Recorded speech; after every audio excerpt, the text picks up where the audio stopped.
Is the AI boom just 1999 all over again? I mean, it feels exactly like the dot-com bubble, right? You've got these insane valuations, constant media hype, and this massive fear of missing out. It's like a perfect echo. But is it really? So in this explainer, we're going to really dig into whether history is repeating itself. We'll look at the actual data, see what's different this time around, and what it all means for your financial future. Because let's be honest, knowing if you're caught in a bubble or if you're at the start of something totally new, that changes everything. Okay, to get what's going on in any market frenzy, you first have to understand our own minds. I mean, every bubble is powered by the exact same, simple, and very powerful psychological trap. And that trap is called the greater fool theory. The whole idea is that you can buy a wildly overpriced asset, not because you think it's worth it, but because you're betting there's someone else, a greater fool, who'll be willing to pay even more. This has nothing to do with what something's actually worth. It's basically a high-stakes game of hot potato, but with billions of dollars. Yeah, the economist Burton Malkiel nailed it when he said it's like a Ponzi scheme. It only keeps going as long as you can find more and more people to buy in. It's pretty much just FOMO, the fear of missing out, turned into a massive market force. And this cycle is so powerful, right? You see people on social media posting these crazy profits. The FOMO just hits you like a truck.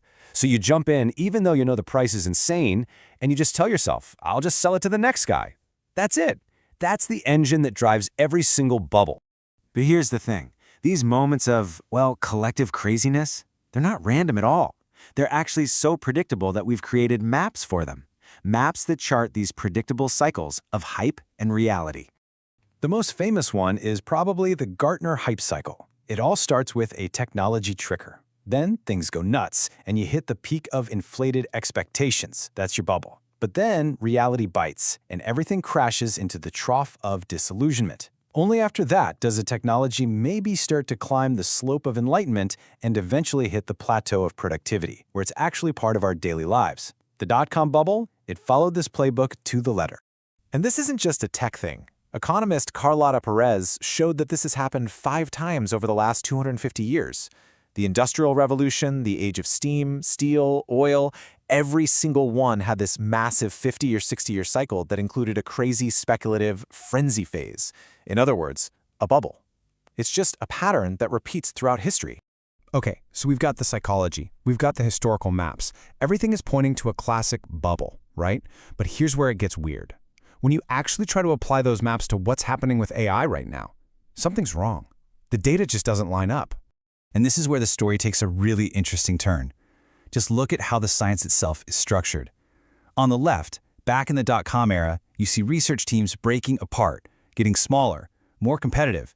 Everyone's off doing their own little thing. Now look at the right. With AI, it's the complete opposite. Researchers are coming together, forming these huge, unified teams to solve the biggest challenges. The way innovation is happening is fundamentally different. And you can't overstate how important this is. The very foundation, the scientific community that's building all this is behaving in a totally different way. That's a huge structural difference, and it's a massive clue that this isn't just .com 2.0. And here's the kicker. Some researchers actually tested this. They built a forecasting model and trained it on all the data from the dot-com bubble. Then they fed it the current AI market data. The model screamed bubble and predicted a crash in 2023, which, well, it didn't happen.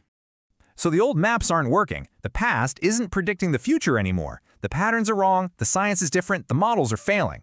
So if we're not just repeating history, then what on earth is going on? The reason the old maps are failing is simple, but huge. The very definition of value has changed. We're trying to navigate a completely new landscape using an old, outdated atlas. Think about it like this. Back in the 70s, a company's worth was all about things you could touch. Factories, equipment, inventory. Today, an incredible 90% of the value of the S&P 500 comes from intangible assets, stuff you can't physically hold. We've fundamentally shifted from an economy built on physical things to one built on ideas. Value isn't in the factory anymore, it's in the data and the algorithms. It's not about how many stores you have, it's about network effects. Where a platform gets more valuable the more people join. And these new drivers of value, things like user data, proprietary code, brand loyalty, network effects, they're insanely powerful. But our traditional accounting methods have no idea how to measure them.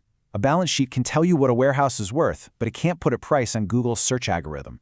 And that's why the old models are falling apart. So this changes everything. It reframes the whole conversation. This isn't just about whether or not we're in a bubble. It's about something much, much deeper. Here's the real payoff.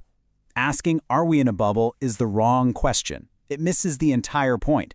The real question is, do you understand the new rules of value? The game has changed. The fundamental logic of the economy has shifted, and the only way to win is to learn the new rules. Look, the dot-com bubble was about hype getting way ahead of a new but still physical infrastructure. This is about our old-school industrial-era brands trying to wrap our heads around the value of these intangible digital ecosystems. Your job is to master this new framework of value, because your ability to build real long-term wealth absolutely depends on it.